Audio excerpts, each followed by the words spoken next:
अस्सलाम वालेकुम गाइस, आपको Faisal Khwaja educational world channel के अंदर खुशामदीद कहते हैं। और आज की हमारी वीडियो पिछली वीडियो को कंटिन्यू करते हुए डेटा वैलिडेशन के ऊपर है।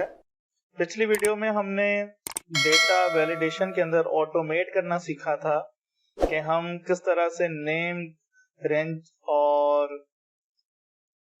टेबल्स के जरिए से हम किस तरह से उसको ऑटोमेट कर सकते हैं।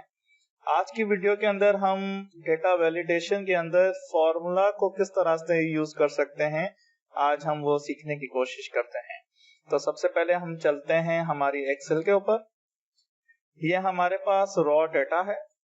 लेट से हमारे पास इसके अंदर हमारे पास एक छोटी सी रिक्वायरमेंट है कि ऑर्डर डेट करंट डेट से ऊपर नहीं होनी चाहिए। जिस तरह से आज अगर हम काम कर रहे हैं तो इस डेट से ऊपर अगर कोई डेट एंट्री करता है तो वो उसको वैलिडेट ना करे। तो वो हम किस तरह से कर सकते हैं, आइए चलते हैं। तो सबसे पहले आपने इस डेटा को कन्वर्ट करना है टेबल के अंदर, और दूसरी चीज आपको ये करनी है कि इस डेटा को नेम्ड रेंज के अंदर कन्वर्ट करना है।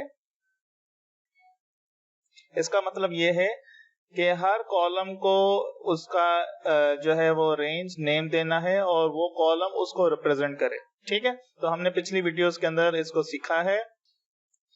आप हमारी पिछली वीडियोस को देखकर उनको दोबारा सीख सकते हैं। तो हम इसको कंटिन्यू करते हैं। सबसे पहले हम कॉलम को सिलेक्ट करते हैं। जैसे हमने कॉलम को सिलेक्ट किया, ये देखें हमारे पास नेम्ड रेंज आ गया है, ऑर्डर डेट। ठीक है, तो इस तरह से ये आपके पास शो करेगा। सबसे पहले आपको चले जाना है डेटा के अंदर।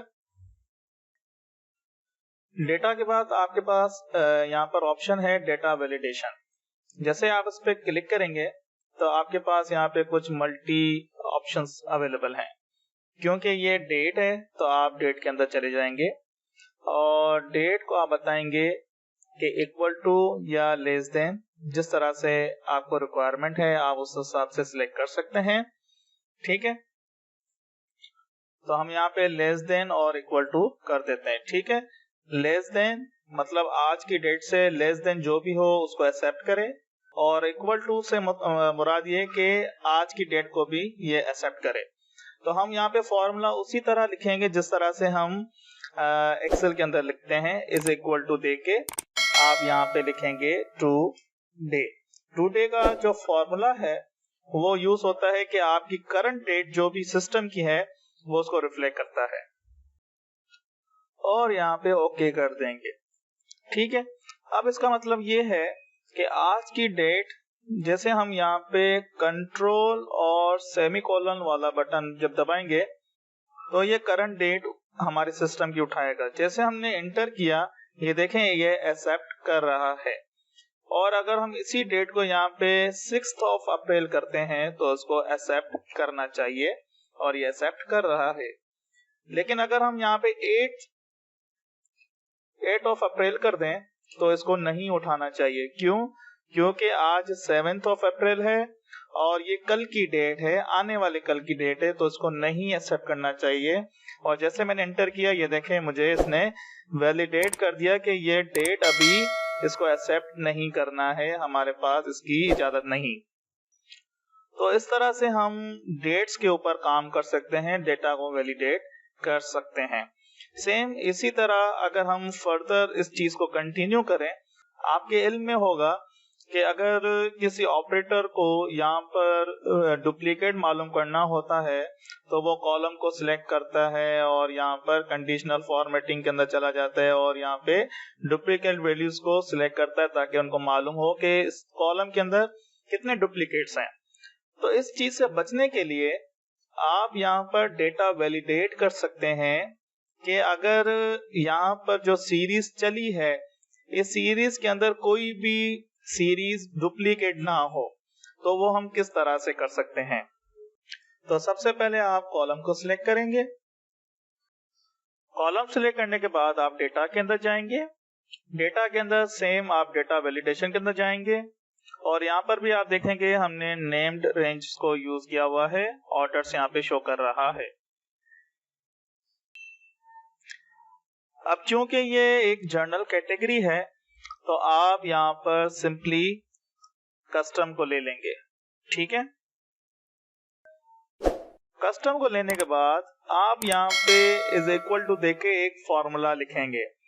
अगर आपको फॉर्मूला काउंट इफ एस का आता है तो आप यहाँ पे डायरेक्टली लिख लें, और अगर आपको नहीं आता या उसके एट्रीब्यूट्स आपको आपके इल्म में नहीं है तो आप सिंपली साइड में किसी एक्सेल या नोटपैड पे लिख दें ताकि आपको उसके एट्रीब्यूट्स याद हो कि आपको इस चीज के बाद क्या देना है। और अगर किसी के इल्म में नहीं कि काउंट इफ एस क्या है तो हमारे पिछली वीडियोस को आप देख सकते हैं। हमने काउंट इफ एस को जो है वो सीखा हुआ है, हमने उसका इस्तेमाल भी किया है हमारी वीडियोस के अंदर। तो सबसे पहले हम यहाँ पे लिखेंगे काउंट इफ एस और ब्रैकेट ऑन करेंगे। तो काउंट इफ एस सबसे पहले आपसे रेंज पूछता है, तो हमारे पास ये रेंज है ऑर्डर्स की, तो हम यहाँ पे दे देंगे ऑर्डर्स।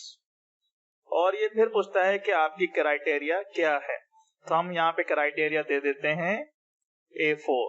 ठीक है, बैच 01, ब्रैकेट ऑफ करेंगे, लेस देन इक्वल टू 1 दे देंगे। इससे मुराद ये है कि अगर इसके अंदर जो वैल्यू पुट की गई है, जो कोड दिया गया है, जो सीरियल दिया गया है, वो अगर 1 है या उससे लेस की तरह है तो ठीक है, लेकिन अगर वो डुप्लीकेट हो जाए, मतलब 2 हो जाए, उससे ज्यादा हो जाए, तो वो एक्सेप्ट ना करें। ठीक है, तो हमने यहाँ पर इसको ओके कर दिया और हम नीचे चले जाते हैं। यहाँ पे हम लिखते हैं बैच 44। अब यहाँ पे जैसे 44 लिखेंगे तो इसको एक्सेप्ट करना चाहिए। क्यों?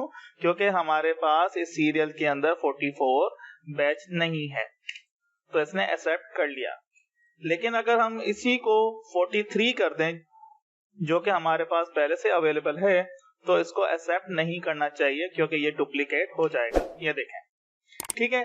तो आप इस तरह से प्रिवेंट कर सकते हैं डेटा को कि कोई भी डुप्लीकेट एंट्री ना हो, डेट प्रॉपर्ली इसके अंदर मेंशन की जाए, एंट्री की जाए। और इससे पहले हमने कंट्रीज को भी डेटा वैलिडेट किया था, आप उसी तरह नंबर्स को जो वैलिडेट कर सकते हैं। आप बहुत सारी चीजें इसके अंदर कर सकते हैं। तो गाइस, अगर आपको हमारी वीडियोस पसंद आ रही हो तो हमारी वीडियोस को शेयर करें अपने दोस्तों के साथ, हमारी वीडियोस को लाइक करें, कोई चीज पूछनी हो तो कमेंट करें। अपना बड़ा ख्याल रखिएगा। अल्लाह हाफिज।